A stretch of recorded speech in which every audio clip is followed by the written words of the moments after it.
Check, check, check. 1, 2, 1, 2. Yep, sounding good. Can you hear myself? Level's good? Yeah, level's fine. Just gotta get this thing. There we go. Mic check. 1, 1, 2. Hello, everyone. Jay Mullings from Rare Mirror here, aka Wicked Penman. I'm here with Dan Hickford. Hi. Who runs the Fusion International Film Festivals. This is the North Europe edition, which is based in London. It's February the 18th. 18th day, yep. How you doing? Very good. Thanks for joining us, Jay, and being with us. So we want to pay attention to our roaming camera over here. So I personally met Dan a number of years ago. It was 5 years ago, to be exact. 2015, Yeah. I won my first award. I remember that quite well. And then we've kind of kept in touch. And then as soon as I heard Dan was putting together a film festival, I was like, that's something I definitely want to be a part of. And I'm pleased to say that the Jam is screening. It's screening right now. Next door, I got a few, more than a few people in there. And I just wanted to spend some time with Dan, catching up, seeing kind of how the festivals have progressed. And then his plans for the future, and then give my point of view as a filmmaker and what a festival like the North Europe International Film Festival means to me. So I'll turn it over to you, Dan. And how long has the Fusion Film Festival's been up and running? So for us, our festivals, just quick, do you want me to address yourself or the camera? What's best? Speak to these guys? I'll speak to yourself. It's easier for me. So as you mentioned, we met when I was involved in another group of festivals, but I had a passion to take things to the next level. And when you're your own boss, there's no limitations. That's true. And there's a flexibility. So Steve and I, who were both involved in this previous group, created a vision, which was to really bring together creative minds, support them. Fusion is the word because it's bringing people together from all around the world. And that sort of level of connectivity, whether it's screenwriters, obviously when I first met you, it was with the scripts. Yeah. I want to say Treehouse as well. Treehouse. Yeah, my memory is what keeps me going. So then we've set up these festivals, which we now take across Europe. So we're here in London, which is great. It's home for us. And then we travel to South Europe. We have a festival in Valencia. Right. Then we head to Brussels for our West Europe festival. That's right. And then on to Warsaw for our East Europe event. Yeah. So it's nice. I love what I do. We love what we do. We're a small team with a big heart, and independent cinema is the best type of cinema out there. And the story and your sort of backstory, I admire as well. You're a published author. I've taken some positivity from the books you've written, and you guys should check them out, especially in light of events that's happened in the public domain with Caroline Flack, which oddly has affected me. I know we're going off on a tangent, but I'll do that. It's affected me in quite a big way for someone who was so infectious and beautiful. And of course, she's not the only person. People are taking their lives every day, but being in the public limelight, it's more obvious to everyone. And books and sort of the positive thinking and to take little nuggets are massively important because people can forget and put so much pressure on themselves. Absolutely agree, and I appreciate that. And I think you put pressure on yourself to stand out in this industry. And I know that sometimes things aren't always easy. And just what we want to do is create a platform for people to come together, have fun, make new friends, and know that you're not alone in this industry or life. So with my first when we first met, what I kind of noticed about you immediately was your attention to detail and that you actually cared. It was very personable, which in the film festival arena, even when I was just starting out in 2015, was not something I was used to coming across. Yeah. I wasn't used to people engaging with you, giving you eye contact, listening to what you're saying. It was usually this rigid, we've done things a certain way for however long, and unless you're coming in to do it this way, then we want no parts of it. And I was, like I said, I'm very proud to see that you've gone on to create this film festival. Yes. And I know that you mean what you say when you say you care about indie film and creatives. And also, I relate to what you say about being your own boss. There is no limit when you can do whatever you want creatively and kind of think it and then put it into action. So, like I said, I'm very, very proud of what you've done here. I appreciate it. I mean, so then, whether it's throwing a curveball, the first ever festival I got involved in was the first ever festival I met you at. I'd never done it before.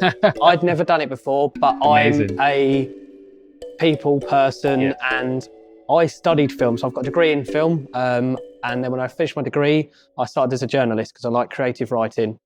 And then I moved around, then all of a sudden I got involved in a previous group of festivals, which then it was a natural transition to break away from. And it was because our core focus was caring and adding that extra level, not just hosting a festival and, as I call it, almost a bank job to be there and go. We're offering this aftercare opportunities, say aftercare, we're making introductions to people. So even if we're not here in London or one of the cities I've mentioned, I'm building my contacts as I go. Like, I'm young in this world, like in terms of the film industry, people have got more experience. But if I can connect you with maybe a script or content developer, we've got London last year, we had a film picked up and taken to Cannes. That's amazing. First festival success story. In this industry, it's so difficult to get your film seen, and are you making the right content? Is it going out to the right people?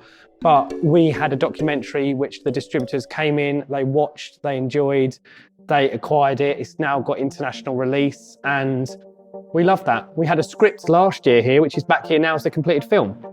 That's amazing. That's cool. Like, honestly, Jay, I never made films to this level, but I live vicariously through guys like Jay and other creatives and the hard work that goes into it. Especially a feature as well, like what you've gone and put together. People do a short film and blood, sweat and tears, and then you crank it up. Like, yeah, I appreciate that. From my point of view, when I made the Jam, it was from a place of not meeting enough people like yourself, people who care about people who care about doing it a different way or learning new ways and acquiring new contacts. And it's been very much a guarded industry of like, why are you here and why do you think you belong? And I literally had to go from being a writer to you. It was when I was submitting my scripts, a lot of the feedback was, we need to see something on screen, which when you're a writer, your focus is what's on the page. I was like, you're moving the goalpost slightly. So I didn't have to move over to creating a film, but it wasn't enough to just do a film. It was like, what would make the biggest statement? And I thought doing a feature film was the biggest statement. That, and I was doing it for more than just me. It was a story that needed to be told. So again, I appreciate Fusion Festivals for screening my film 3 times. I think so. Running obviously throughout, and it's giving it that platform. And a lot of festivals in the independent film festival circuit is such a busy place. So the submission platform Film Freeway, after Slows Watching, there's submission platforms which independent filmmakers and scriptwriters can send their content through. The big players in the industry were Without a Box and Film Freeway. There are a couple of smaller platforms. Without a Box ceased in October last year, which means Film Freeway is the only platform. They house around about 14,000 different independent film festivals that can range from a 3-day horror film festival in a bar in London to then you can Raindance, Sundance. It's quite diverse. What we wanted to offer with Fusion is that pure plethora of variety. You could sit in a screening room and watch The Jam, followed by a short comedy, followed by a documentary on, the Ukrainian sort of propaganda piece. It's that full variety. We don't want to pigeonhole ourselves because everyone, like yourself, needs that platform to. And Dan is being modest here. He was rated in the top 100. Yes. The top 100 film festivals, and that goes across the entire world. Like, think about how many festivals are on Film Freeway. And I've applied to a great many of them. And like I said, Dan is one of the best festival runners in the game. Just because, like I said, you feel seen. You feel like someone is really, really understanding what it is you're doing and trying to give you a platform to put your content out there. And even if you were to come to the festival now, you will see there's artwork on display, there's contact details, there's posters. Everything it feels homey. It feels right. And like I said, top 100. We were honestly. Congratulations. Thank you. It's a competitive place.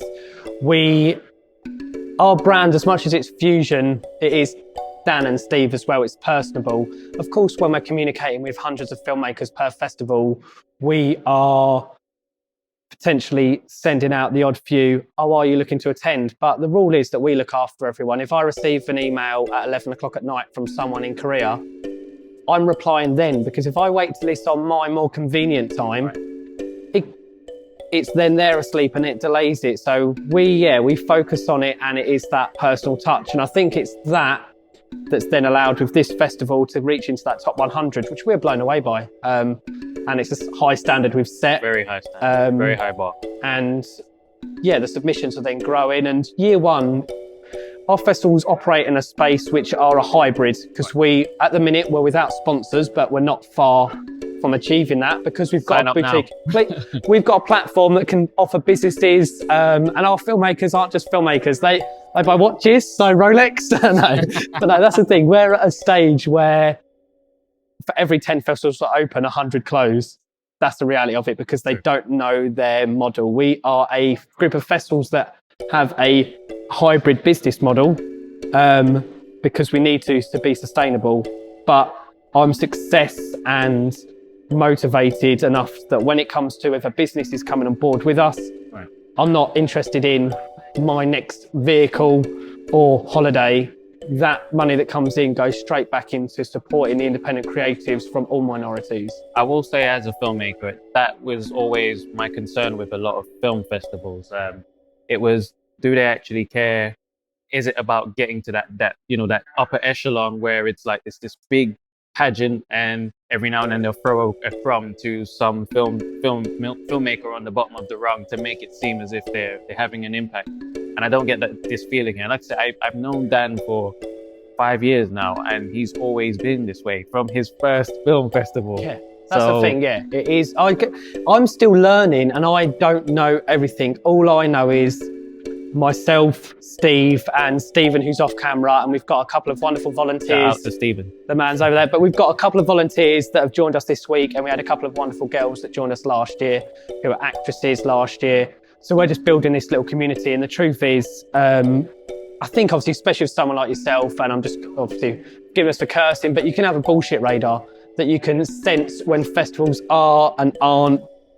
And I look at the bigger festivals, and a lot of people have been to Cannes Festival, and people just think it's very pretentious. Yeah. It's not offering that real platform. It's how much money they can coin in from the different sponsors. Whereas us, we're a boutique, we're operating in a space that we're happy with. And right now, as we start in year 2, we're only going in a positive direction. Film festivals wouldn't exist without creatives. So, apart from Film Freeway, what are some of the places that people can reach you with your socials? Where can they find everything to do with the Fusion International Film Festival? So our website and all the details are up on here. So we can be found on Facebook, and it's at Fusion Film Fests is where you can find us. I sit and run our social media. We've got interviews which will go up on our YouTube channel. Including this one, hopefully. Yeah, that's the thing. We'll get this sent over. It'll go on the channel. We try and have a bit of fun with it as well. So a lot of the pictures on Instagram and Facebook, I'm not in because I'm taking them, which really gets to me. But no, we try and have fun with it. You can't be a serious festival. So if we're taking pictures, the colour scheme and bringing this to life has been so much fun. And yeah, there's the opportunity via our website. You can reach out to us, and if people might not wish to submit through Film Freeway, they can say, I'd like to submit, and we can facilitate that directly. And we are open to shorts, features, comedy, animation. There is no doubt. Hold on, let me see if I could just emancipate this program without. There we go. There we go. This is legit. Like, there is every type of film in here, right? I've spent time literally combing through the pages earlier. So honestly, Dan, like I said, I thank you for the work you do, and I'm really proud of what you've put together here. Wicked. And I hope it continues. Thank you very much. Cheers, Cheers, buddy. much. Thank Cheers. you.